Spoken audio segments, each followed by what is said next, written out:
Hello and good afternoon. My name is Jürgen Steinmetz, joining you from livestream.travel and eTurboNews in Honolulu. With me, as always, is Dr. Peter Talo, joining us from College Station in Texas. Raining here still. How's it in Texas, Peter?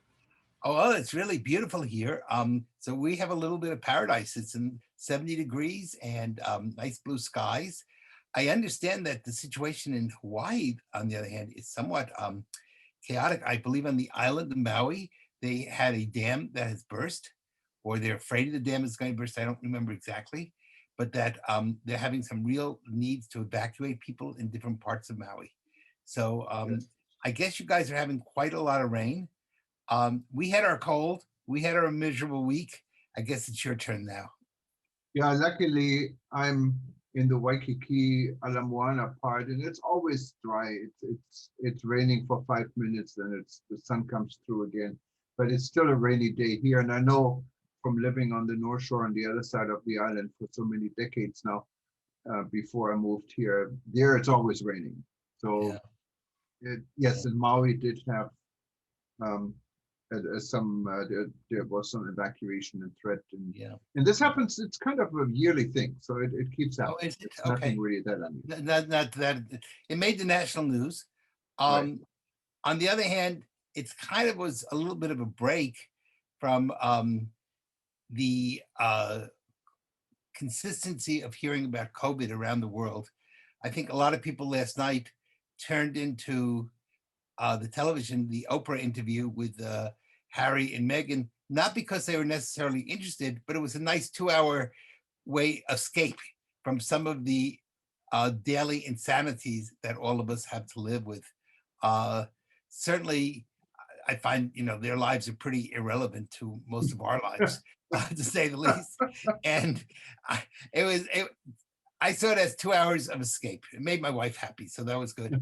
But it was something that exactly how important the Duchess and whatever his title is, Harry's title is, and that she cried because her sister-in-law didn't like her dress or whatever is probably a minimal issue within the great things of the world. I think we have other issues, such as the entire Brazilian hospital system is on the verge of collapse because of COVID.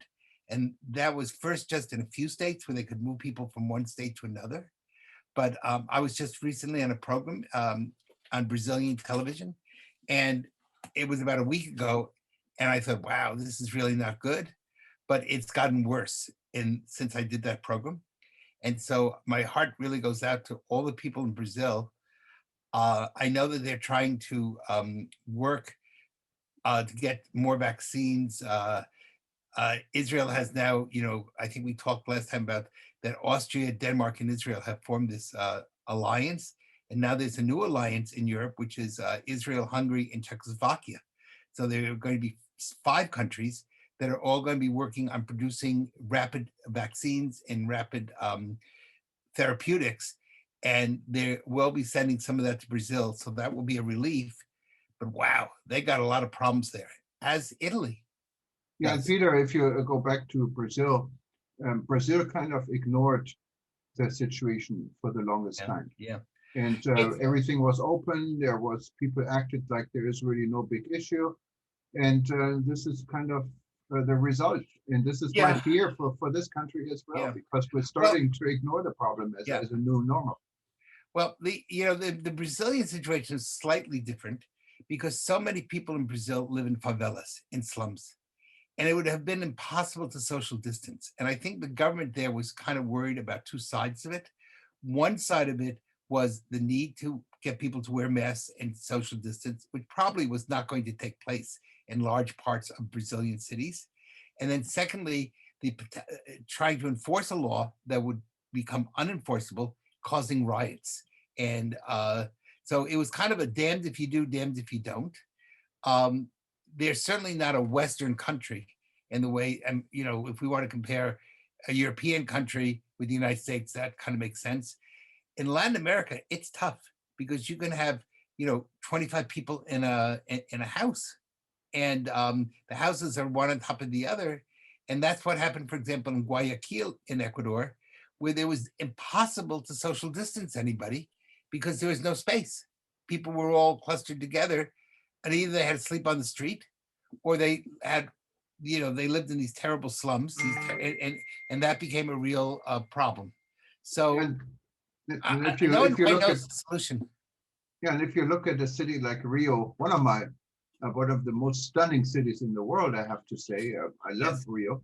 But the problem is quite obvious. There are like 3 or 4 different roads parallel to the beach. And when you're at the last road, furthest away from the beach, you're in the slums. Yeah. And it's all so densely together. And yes, you're absolutely right. And it's not only the slums, because the slums would spill over to areas that are not slums very Yeah. easily. Yeah. So, when I was working in the on the Olympics in Brazil and on the World Cup, that was a real issue because the favelas, the slums, are sometimes only 2 or 3 blocks from Copacabana or from Right, some of exactly. these Yes. areas. And one of the ways I learned what was safe and not safe was I worked with the garbage collectors, because they would see where there were body parts on the streets. And so that I would get up at 5:30 in the morning or 6 and talk to the lixeros, to the garbage collectors, and they would tell me, "Don't go on this street," or "This street had a big fight," or "This street is too close to whatever." And that's how I knew how to be safe. And so I learned that you really had to come up with creative ways of it wasn't a Western world; it was a very different world, and that's makes fighting COVID really difficult when you have that many people together. There's no social distancing. People don't have money for masks. They sometimes barely have money for just to eat. So you don't want to have a riot. On the other hand, you don't want people, what's going on now with the hospitals being overflowing. And we're seeing other problems, such as in Italy, where I think they just had their 100,000th death, if I'm not mistaken, which And is, Italy has a new strain. We reported about it today. You can see it on eTurboNews.com. Mario wrote this report from Rome. And currently there is a new strain of a virus, what was detected in Italy and what originates from Thailand. In Thailand, they only had one known case, and it was imported from Egypt, they claim. And it's a very, very contagious yeah, strain. So this is now in Italy. The good news in Italy, though, is that vaccine becomes more and more widely available. There is a deal just about to happen. It's about to be signed with Russia, out of all places, for the Russian Sputnik vaccine. Sputnik 5.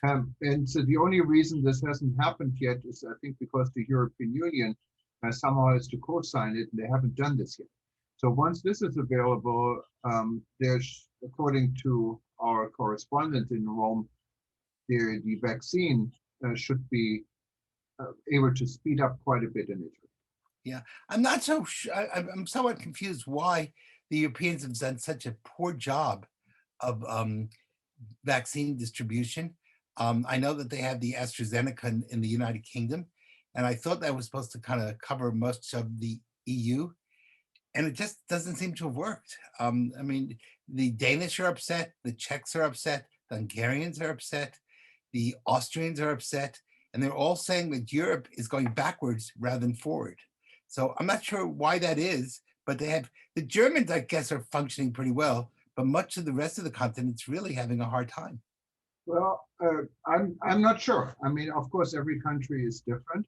And you mentioned Germany, and I know from Germany that people younger than I am are already vaccinated, and Yes. it's going on quite right. Actually, right now, the change in Germany is that this vaccine is about to be made available to pharmacies. And then pharmacies, of course, they are not allowed to administer this to anyone and everyone. It has to go, down the priority ladder. But the priority ladder is quite a bit lower already. People are vaccinated. That here in Hawaii, we don't even think about it yet. Yeah, but that just seems to be Germany. In other words, much of the rest of Europe is not doing very well at all. So I do understand that Germany's doing okay, but you're seeing complaints across the EU Even in France and in Holland, people are complaining about poor delivery of vaccinations. So I'm not sure why that's happening. You would kind of think Europe would be more advanced in this type of situation, and they're really not doing a good job. On the other hand, the Russian vaccine does seem to be getting around the world. I'm not quite sure why the Americans and the British vaccines, which I believe to be medically are superior, are not getting more widely distributed more quickly. That's something that needs to be think through, and that's adding to the desperation of tourism. Cruises are being canceled or well, nobody gets canceled, they get paused. The pause just continues. It feels like ad infinitum. People are looking for new places to attract visitors, such as I think the Seychelles are now trying to get Russian tourists, something which would have been unthinkable maybe a year ago, because hotels are dying. And I think you wanted to talk a little bit about what's going on with ITB in Berlin. Yeah, and coming back to the Seychelles, Aeroflot announced, I think as of today, there are flights now non-stop, first flights ever between Seychelles and Moscow non-stop. And this is a market, of course. Seychelles is a very small island, but Russians were always quite pushy in the Seychelles because there are only very few countries that have an embassy. And China and Russia are two of these important countries besides the British and the French. The US, for instance, doesn't have an embassy in the Seychelles. So this is an interesting development. Yeah, ITB in Berlin, it's where it's all started because it was the first major tourism trade show that was canceled the last minute, exactly a year ago, because of COVID. Now this year, and predicted ITB by in Berlin, eTurboNews before anybody else. Yes, absolutely. Yeah. We predicted it, and we really got a lot of heat over it, and people said they would boycott us, and you name it, no one believed it. And unfortunately, I wish we would have been wrong, but we weren't wrong. And a year later, the situation hasn't really become any more promising. And ITB, like many other events, is now ongoing virtual. I think that just started today. And what I'm surprised is I understand the fee to participate in virtual discussion or find sellers virtually you can talk to. They're charging 99 euro. That's about $120. While in normal times, when people actually go to Berlin and attend physically, the rate was about 50 euros, about half of it. So that's surprising. And then also surprising is, by all means, it's a more sophisticated Zoom conference. It's an online conference. No one travels anywhere. The hotels are hurting and suffering. The city, the taxi drivers are out of business. The shops have no customers. But ITB Berlin is selling exhibitor space for, I think, up to 5,000 euro. And if you really analyze who's buying the space, these are the destinations that are really in dire straits. Mostly countries that most likely cannot afford it.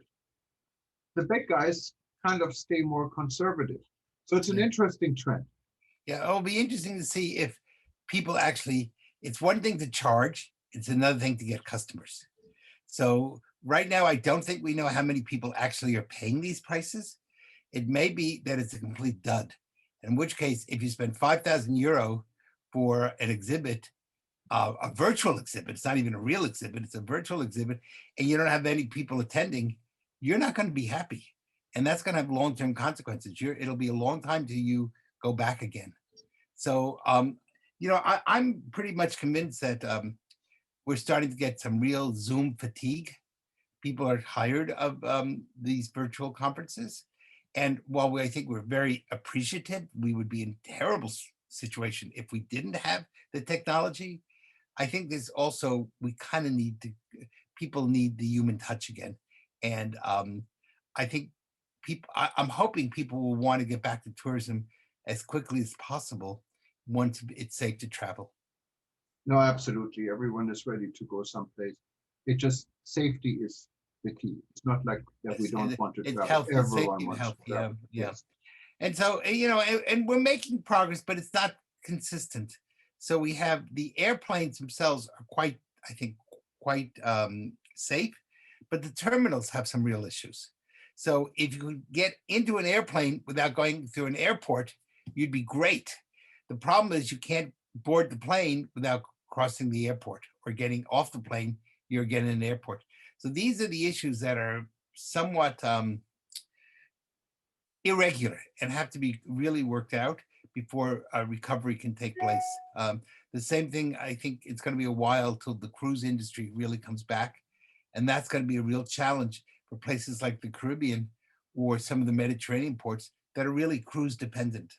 And so they're going to have to come up with some new creative ways of doing it, because you could maybe hold out for 2 or 3 months, but we're now in our second year of this, and that's going to be a long time without a paycheck.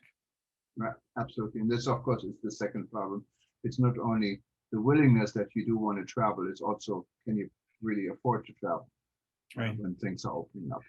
Well, those are some happy thoughts for a rainy day in Hawaii.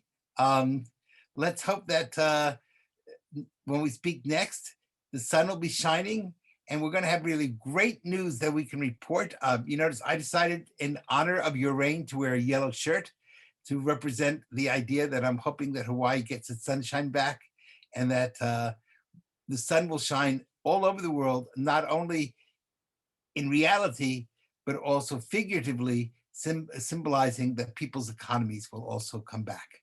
So, well, good night from College Station, and we are hoping our beautiful weather continues throughout the week.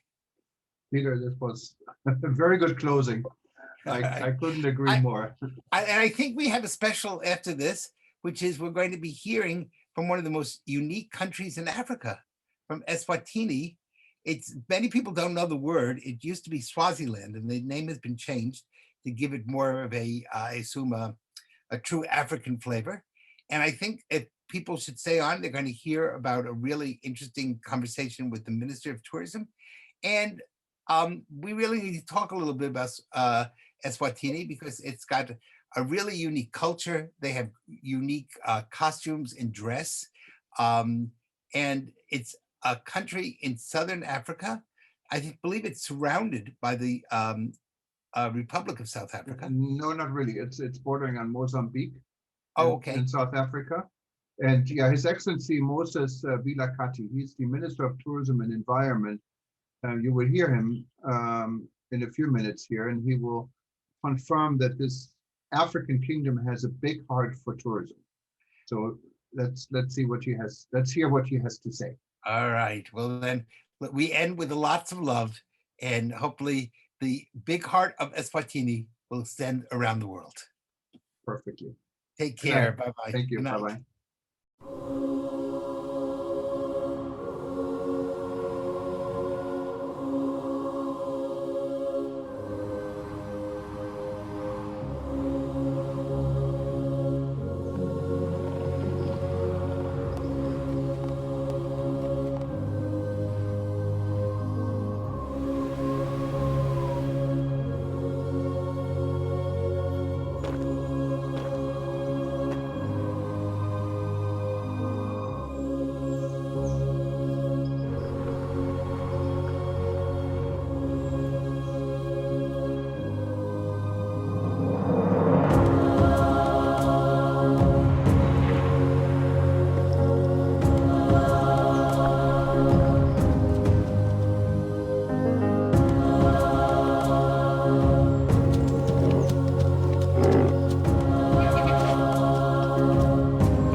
without Thank you. a further delay, I wanted to introduce our guest of honor.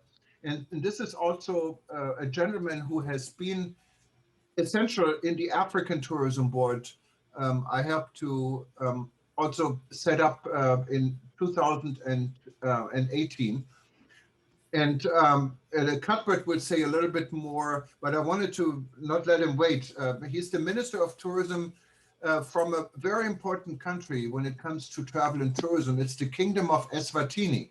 And those that don't know where Eswatini is, and I know there are people where we have a global world and not everyone knows where every country is. But if you hear Swaziland, then you know where it is. Swaziland, Yes. it's now the Kingdom of Eswatini. It's in the southern part of Africa. And the Honorable Minister Vilakati has been, as I said, essential. He's always available. He's always there. He has joined a lot of our sessions, even quietly in the background. And I want to thank you for this. Great minister.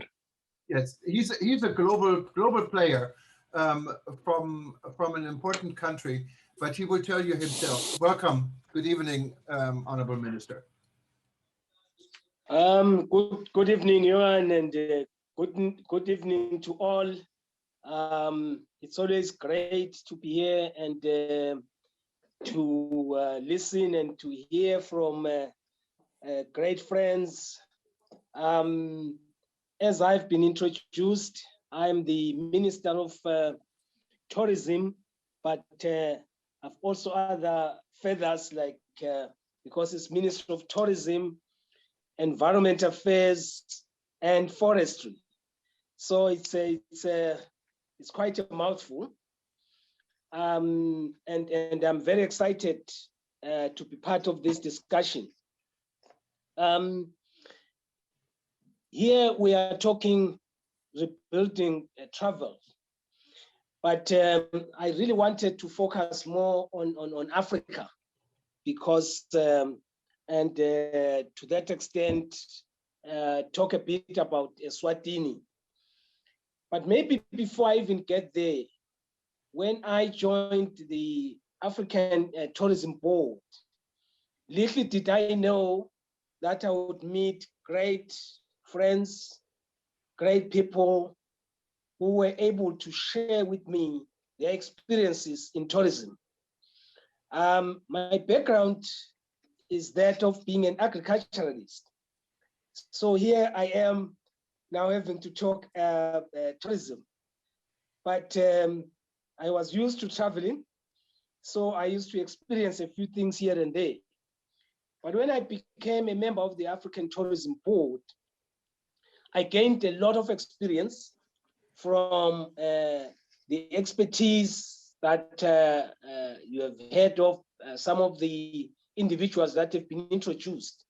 And for me, it was very exciting to meet, greet, and share experiences on how we can shape tourism in Africa and throughout the world. And that is the exciting part.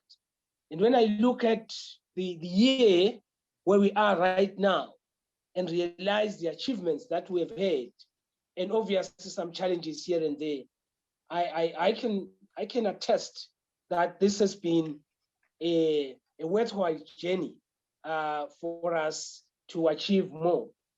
Where is Eswatini? Well, some would say, hey, we have never heard of such a country. It is there.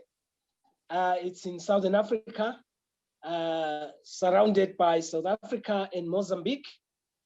And it's about 17,000 square kilometers. Very small, but with a big heart. And a very big heart for that matter. We pride ourselves as a country that still follows traditions and cultural norms of the country. We are a monarchy, and we have preserved our culture, which is very rich for the past 400 years, which is basically from generation to generation. And we therefore welcome guests from the continent, from the world, who visit our country to witness some of these cultural events and activities. They are there throughout the year. But more than that, when you look at the scenery, it's very majestic with valleys and forestry, plus wildlife reserves. We pride ourselves that we have got the Big Five, which you can be able to see within a day. And this has helped us a lot, the combination of the culture and the combination of the wildlife and the sceneries. But this is true for most of the African countries, as some of you might have visited, because Africa prides itself of that. It still needs to be nurtured. And the issue of environment, I was happy that as a country where tourism and environment under one roof, because through the preservation of the environment, then we're able to say we have got a country, we've got the environment which we try to keep intact. Now, when I look back in terms of the rebuilding of the travel, it has not been an easy journey. In particular, after March last year, when COVID-19 came and changed the way in which we were used to attracting people to come to our country. I remember very well, I thought that it was going to be just a 1 month thing. I said, it's just a normal flu. It's going to be over within a week, a month. It's the whole year right now. So we have got to start adapting to the new norm, because it's now a new normal. Thank God that the doctors have been very good, and they've started producing some of these vaccines, which we hope will now help us to start opening our borders and visiting our brothers and sisters and our friends. What did we then do as a country and as a region and as Africa?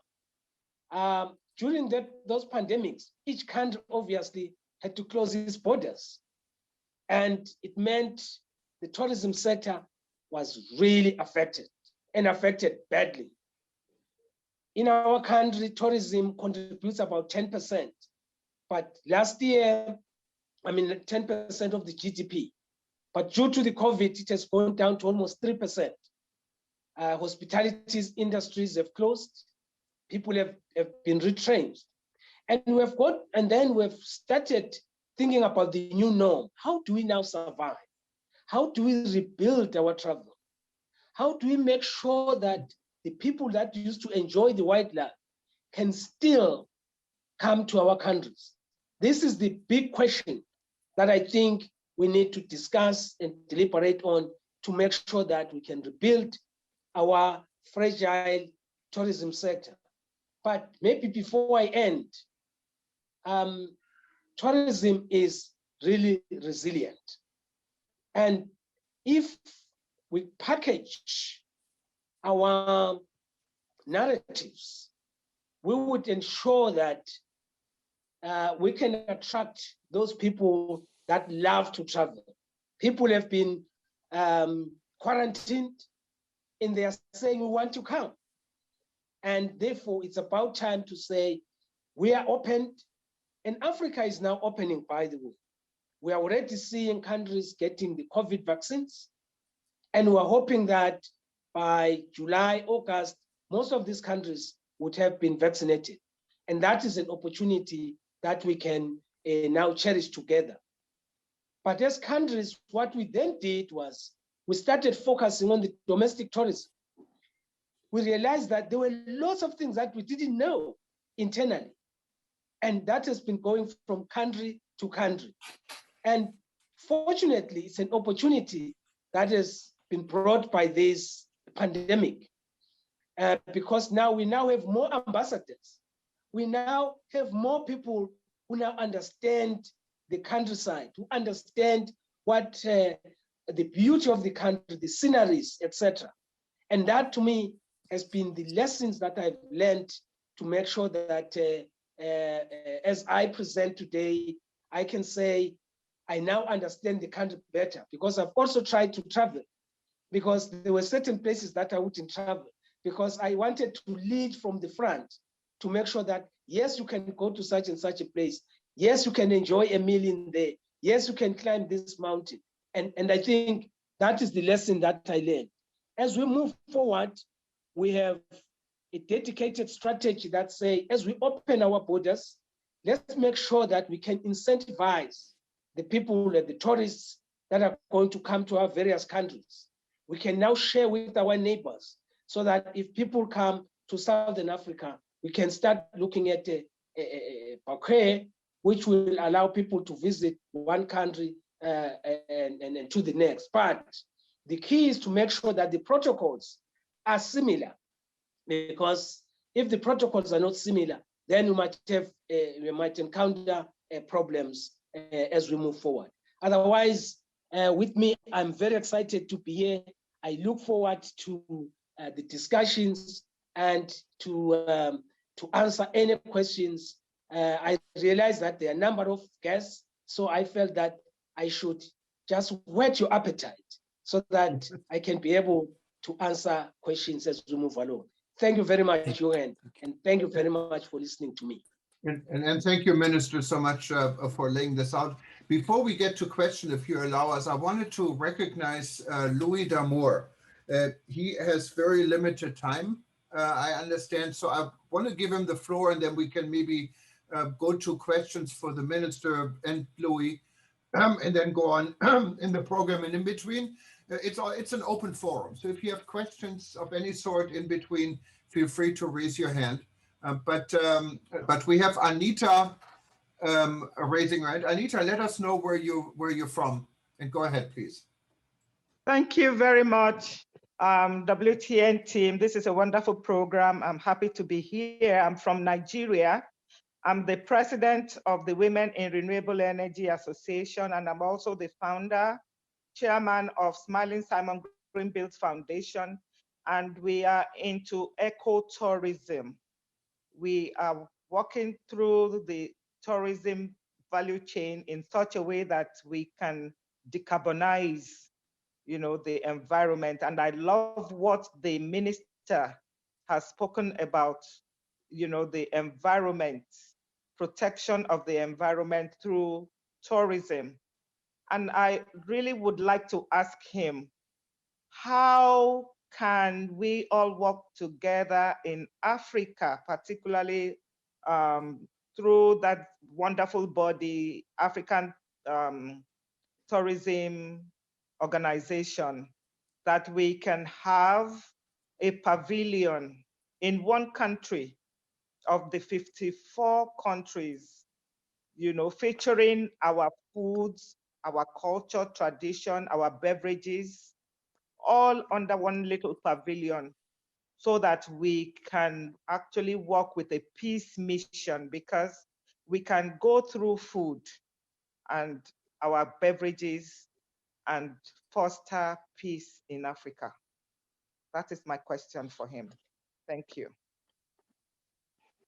No, thank you very much. This is a mouthful. I was last in Nigeria when I went to Ibadan at IITA, and I learned a lot, particularly about business, and also some of the cultural activities that obtained in Nigeria. I was very, very excited.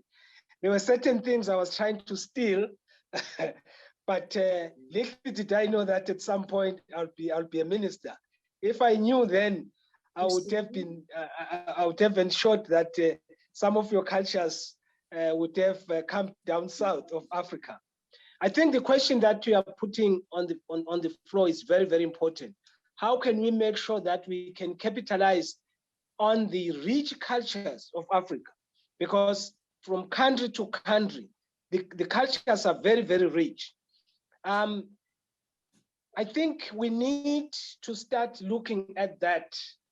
When I look at some of these cultural events that are done outside of Africa, like the Brazilian cultural event, I think we can have one in Africa. And through African Tourism Board, I will have to push Cuthbert to make sure that we host one, so that all of these cultures can come together. It can start as a weekend, and thereafter maybe for the whole week. Imagine having all of those cultures under one roof, and each one showcasing what they are good at. Of course, I know that Eswatini would beat you, but that's for another day. I think it's a wonderful idea, Cuthbert. Please, let's check it as part of the menu that as we move forward. I really would like to take this one on immediately. No, this is a very good feedback, Anita. And of course, we didn't forget Cuthbert. Cuthbert definitely needs to weigh in there. Before we go to Cuthbert, Taleb raised his hand. So let's go to Taleb and then we go to Cuthbert, if that's okay. Thank you so much. I just want to salute the minister. He's been a great minister. And I want to tell him something, a secret between him and I. He shouldn't worry about the fact that he's not specialized in tourism. You're an agricultural person, you have passion for tourism. I was like you. I came from architecture, from politics, into tourism. But you have to have passion, and you have it. Minister, what you said is absolutely correct. You are a great man, and you'll do a lot of good things, I'm sure. Just wanted to say that before we move on. Thank you so much. Thank you, Taleb. And yeah, and the minister already addressed Cuthbert Ncube. Cuthbert Ncube is the chairman of the African Tourism Board. African Tourism Board started in 2018, and Cuthbert has been there from the very beginning. African Tourism Board, when you think about African Tourism Board, you definitely think about Cuthbert Ncube in Pretoria, and there's a lot going on, and I think the suggestion from Moses is quite important. And Cuthbert is now, I think, joining us today from Namibia. He's traveling, and I have to say that we're all of us who knew Cuthbert had COVID in quite a bad way, and it looks like he fully recovered. And there's a little bit of a story also through it, and if you want to tell the story, feel free to do so. We've published it in eTurboNews, but it's amazing the recovery Cuthbert made. He looks like the old Cuthbert, and I don't mean old in a way of old, but you're looking young and fresh. And thank you for joining both sessions, Cuthbert. From African, saved by African. Yes. Thank you so much, Jürgen. Really appreciate your support and your prayers as well. Honorable Minister, thank you so much. We really appreciate, always eager to move and to run. And we really appreciate as we are aligning Eswatini within the global tourism space. We acknowledge and we're noting your endeavors and your participation as well within the African Tourism Board. We really appreciate and thank you so much. Thank you so much once again, Dr. Talo, Dr. Taleb, as we celebrate the high and byways of success drawn by yourselves and team players behind the World Tourism Network supported by the African Tourism Board in bringing the tourism champions together in so many engagements that we have had. May I hasten to echo the words of our executive member and patron of African Tourism Board, Dr. Taleb, that all mankind originated from Africa. It doesn't matter the color of your skin, it doesn't matter your height and your length, we are all brothers and sisters. The beauty part of it is that tourism has cemented that narrative and reality of it. May I therefore be allowed to go much further to say that Africa is the richest continent on earth with so much gold mined from mountains and valleys of almost all the member states. Diamonds produced in South Africa, Botswana, in Namibia, where I am today, Liberia, Sierra Leone, just to name a few. We produce the best cocoa.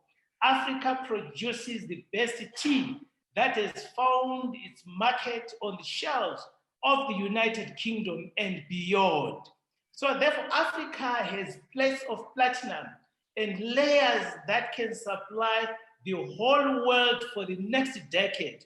What am I saying, colleagues? When it comes to tourism, it is the only primary drivers of economic growth and job creation in Africa. We have a unique history, as I allude to my minister, that with our diversity across the continent, our natural wonders that have gained momentum and attention amid the local and global increase in cultural heritage. I allude with you, Anita, that with our rich cultural heritage, we need to have a conference where we have a conversion of all our diversity to celebrate the beauty of Africa through tourism. Our 54 member states have tremendous opportunity to become and remain vibrant hosts for both domestic and international tourism and investment at large.